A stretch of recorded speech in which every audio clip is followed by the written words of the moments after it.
नोएडा में पुलिस ने एक ऐसे कॉल सेंटर पर छापा मारा जो नौकरी दिलाने के नाम पर लोगों से लाखों रुपए ठग रहा था। शायद कॉल सेंटर का भंडाफोड़ हुआ है। करो, खड़े हो जाओ सारे। 32 लोगों को अरेस्ट किया गया है। फर्जी कॉल सेंटर का खुलासा किया है। बड़ी खबर नोएडा से एक फर्जी कॉल सेंटर पर छापा पड़ा है। चल रहे कॉल सेंटर का भंडाफोड़ किया है। ये हमारे नोएडा साइबर सेल को scam call centre videos definitely ये 5 कंपनी आपको ज्वाइन करनी चाहिए। तो ऐसे में नोएडा में बहुत ज्यादा फ्रॉड हो रहा है कि बहुत अच्छी बात है कि कोई आपको रोजगार दे रहा है, लेकिन रोजगार के बदले वो आपसे पैसे भी ले रहा है। जब पैसा आपका है, मेहनत से कमाया है, कोई बातों में ले जाएगा, बिल्कुल भी नहीं ऐसा हो। मेरे पास ऐसे बहुत सारे केसेस आए कि सर हम इसको इतना पैसा देकर के आए। सच है, कड़वा है, लेकिन आपकी बेवकूफी है। लेकिन दिमाग तो है ना हमारे पास। अब दिमाग को यूज कैसे करना है वो मैं आपको बताता हूँ।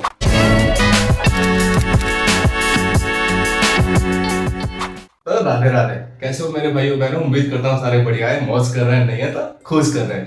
तो अभी रिसेंटली मैं गीता पढ़ रहा हूँ, तो गीता के अध्याय 3 तक पहुंच चुका हूँ। 2 अध्याय मैंने पढ़ लिए हैं। श्री कृष्ण कहते हैं अर्जुन से कि अर्जुन तुम बस कर्म करो, उस कर्मों में बस तुम मेरा नाम जोड़ दो, बाकी सब प्रभु पे छोड़ दो, सब कुछ हो जाएगा। तो ये गीता अध्याय 1 और 2 का पूरा सार था। अध्याय 3 यानी कि कर्म योग, अब मैं जब आगे पढ़ूंगा तो आपको आगे बताऊंगा। तब तक इस इन्फॉर्मेशन को कंप्लीट करते हैं। ये फ्रॉड मैं आपको दिखा रहा था। देखो, नोएडा में अवैध रूप से चल रहे कॉल सेंटर पर शिकंजा कसेगा। तो क्या अवैध कॉल सेंटर देख पता है क्या होते हैं? कॉल सेंटर जॉब ज्वाइन करने से पहले आपको ये 3-4 बातें याद रखनी है। ये लिटरली में आप अपने दिमाग में डाल लेना अगर आप कॉल सेंटर की जॉब देख रहे हो तो। अदरवाइज आपके साथ भी फ्रॉड हो सकता है, जैसे कि काफी बच्चों के साथ में, यानी कि काफी नया यूथ जो है। मेरे पास इंस्टाग्राम पे मैसेज भी आए कि सर हमारे साथ ये हुआ, मुझे जॉब दिलवा दो, मुझे जॉब की जरूरत है। एक कंसल्टेंसी ने बोला कि आप 500 रुपए का फॉर्म भरो, एक ने बोला 1000 रुपए का फॉर्म भरो। लेकिन ऐसा कुछ भी नहीं होता। सारा का सारा ये आपसे पैसा ले लेते हैं और उसके बाद आपसे कोई भी कॉन्टेक्ट नहीं रहता है। तो ऐसे में नोएडा में बहुत ज्यादा फ्रॉड हो रहा है कि कंपनी कहीं पर रजिस्टर्ड भी नहीं होती। गूगल पे तो कोई रजिस्टर्ड ही नहीं है। ऐसा होता क्यों है मैं जस्ट आपको बताता हूँ। ये सिर्फ और सिर्फ आपकी बेवकूफी है। सच है, कड़वा है, लेकिन आपकी बेवकूफी है, क्योंकि आपके पास ना एक कंप्लीट नॉलेज नहीं है अबाउट जहां पर आप जा रहे हो, जिस फील्ड में आप जा रहे हो, जिस कॉर्पोरेट ऑफिस को आप ज्वाइन करने के लिए जा रहे हो। क्या वो कंपनी कहीं पर रजिस्टर्ड है? क्या उस कंपनी में कोई ऐसा बंदा है जो वर्किंग है, आपके नोन में है? मान लिया आप फ्रेशर हो, आप नहीं जानते हो इस चीज के बारे में बिल्कुल भी, कहाँ काम करना है, कहाँ नहीं काम करना है, लेकिन दिमाग तो है ना हमारे पास। अब दिमाग को यूज कैसे करना है वो मैं आपको बताता हूँ। आपको किसी भी कंपनी की तरफ से कॉल आया, जस्ट आप उससे पूछो कि गूगल पे रजिस्टर्ड है। अगर गूगल पे रजिस्टर्ड है तो आप इतने इनफ कैपेबल हो कि आप गूगल पर कंपनी का नाम डाल करके उसको सर्च कर सकते हो, राइट? तो बेसिकली आपका ब्रेन वॉश करते हैं। एक छोटा सा ऑफिस बना लेंगे, कंसल्टेंसी की मैं बात कर रहा हूँ। छोटा सा ऑफिस बना लेंगे, वहां पर एक HR लड़की को हायर कर लेंगे जो कि आपसे इंग्लिश में बात करेगी। आपको ऐसा लगेगा फर्स्ट टाइम कि हाँ भाई इंटरव्यू जैसा कुछ हो रहा है, लेकिन नथिंग। तो पता है सर्वाइवल बहुत ज्यादा हार्ड हो जाता है। तो यहाँ पर एक बंदा जब फ्रॉड में फंसता है ना तो बहुत ही गंदा फंस जाता है। तो just I am suggesting you कि नोएडा में 4-5 कंपनी ऐसी हैं जो कि आपको मतलब मंडे टू फ्राइडे हायरिंग करती हैं, जिनके मैं भी नाम बता देता हूँ। यहाँ पर आप जाएं। यहाँ पर डेफिनेटली अगर आप 12th पास है और आपका कम्युनिकेशन अच्छा है, अगर ग्रेजुएट है तो आपको हायर कर ही लेंगे वो आपकी कम्युनिकेशन के बिहाफ पे। और अगर आप 12th पास है और आपका कम्युनिकेशन अच्छा है तो डेफिनेटली ये 5 कंपनी आपको ज्वाइन करनी चाहिए। First one is iEnergizer, second one is cos and third one is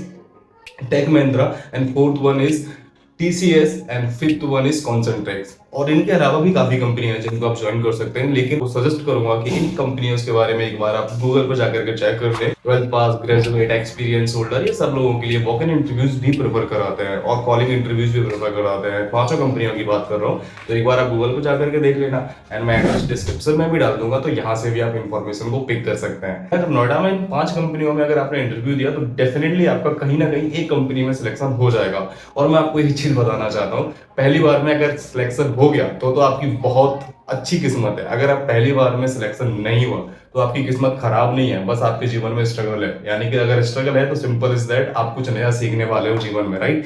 मेरे साथ में ऐसा हुआ था। फर्स्ट इंटरव्यू मुझे रिजेक्ट कर दिया था कंपनी में, राइट? देखो सिंपल, आपको कहां पर रोक देना है अपने आप को। अगर जॉब आपको प्रोवाइड कर रहा है, अच्छी बात है, बहुत अच्छी बात है कि कोई आपको रोजगार दे रहा है, लेकिन रोजगार के बदले वो आपसे पैसे भी ले रहा है। इस चीज को ध्यान में रखो कि पैसे देने कहाँ है और कब नहीं देने। क्योंकि मैं कॉल सेंटर में काम करता हूँ, लास्ट साल से मैं कॉल सेंटर में काम करता हूँ, तो मेरे पास ऐसे बहुत सारे केसेस आए कि सर हम इसको इतना पैसा दे करके आए, सर हम इसको इतना पैसा दे करके आए। तो मैंने कहा बिल्कुल आपके पास भी ये खबर पहुंचानी चाहिए, सो दैट आपका जो अमाउंट है वो बच जाए। बिकॉज ऑफ पैसा आपका है, मेहनत से कमाया है, कोई बातों में ले जाएगा, बिल्कुल भी नहीं ऐसा होने दूंगा। अवैध कॉल सेंटर होते हैं हमारे, जहाँ पर ये इनके पास ना गवर्नमेंट का अप्रूवल नहीं होता। बिना किसी गवर्नमेंट के अप्रूवल के ये लोग अपना प्राइवेट अपने मतलब खुद के इंडिविजुअली इस कॉल सेंटर को रन करते हैं 10-15 बच्चे हायर करने के बाद। अब पता है फ्रॉड डेटा कैसे लेते हैं? ये जैसे कि आपका अकाउंट है होगा उस SBI की सारी जानकारी होगी। अब जैसे कि मैं ही हूँ वो बंदा, अब मैं आपसे मिल गया, आपके पास एक कंपनी है, अब आप कह रहे हो जितने कस्टमर हैं आपके पास का नंबर दे दो। तो अब देखो जब अकाउंट खुलवाओगे तो नंबर तो लगेगा ना आपका। अब वो सारे नंबर जितने भी होंगे, अब वो नंबर मैं बेच दूंगा दूसरे बंदे को, जैसे तुम्हें मैंने बेच दिए वो नंबर। अब उनका मैं डील करूंगा कि अगर मैं तुझे 10,000 नंबर बेचूंगा तो 10,000 के कितने रुपए देगा। अब इन 10,000 नंबर्स पे बेसिकली अब तुम कॉल करवाओगे अपनी टीम से, जो कॉल सेंटर खोला 10-12 बच्चे उनसे कॉल करवाओगे। अब उनसे कहोगे कि 10,000 कॉल पे कॉल करेगा तो कम से कम 1,000 बंदा तो मानेगा ना, राइट? तो उन्हीं 1,000 बंदों में से ये अपना प्रॉफिट कमाते हैं, प्रॉफिट कमाने के बाद सैलरी वगैरह चलाते हैं। तो बहुत सारे फ्रॉड कॉल सेंटर हैं नोएडा एंड दिल्ली में। तो मैंने कहा ये बिल्कुल आपके साथ में जो भी चीज़ है वो शेयर करनी चाहिए, तो please be aware about it. And हाँ, मैं आगे भी इसके बारे में बताऊंगा, तो please stay tuned with us. तो भाई इस तरीके से कॉल सेंटर के फ्रॉड होते हैं। आओ आप ऐसी जगह पर आप इंटरव्यू दो जो कि वेरीफाइड है। आप बेसिकली ना गूगल पे एक बार सर्च कर लो, जो एड्रेस वो आपको बता रहा है एक बार गूगल पे भी जाकर के देख लो हाँ है कि नहीं है। और अपने किसी जो भी बंदा आपके इस सेक्टर में मतलब इस इंडस्ट्री में काम करता हो उससे पूछ लो क्या ये कंपनी कहीं पे एग्जिस्ट करती भी है कि नहीं है। और नई नई कंपनी को तो बिल्कुल भी ज्वाइन मत करना, सबसे ज्यादा फ्रॉड तो यही लोग करते हैं आपके साथ। आज हम आपको दिखाते हैं अपने यहाँ का कैफेटेरिया। तो कुछ कैफेटेरिया ऐसे करके शुरू होता है और इसको इग्नोर कर देना, ये एग्जिस्ट नहीं करता इधर ठीक है। और एक बंदा इधर बैठा है और एक बंदा इधर बैठा है, ऐसे पकड़ो, ऐसे पकड़ो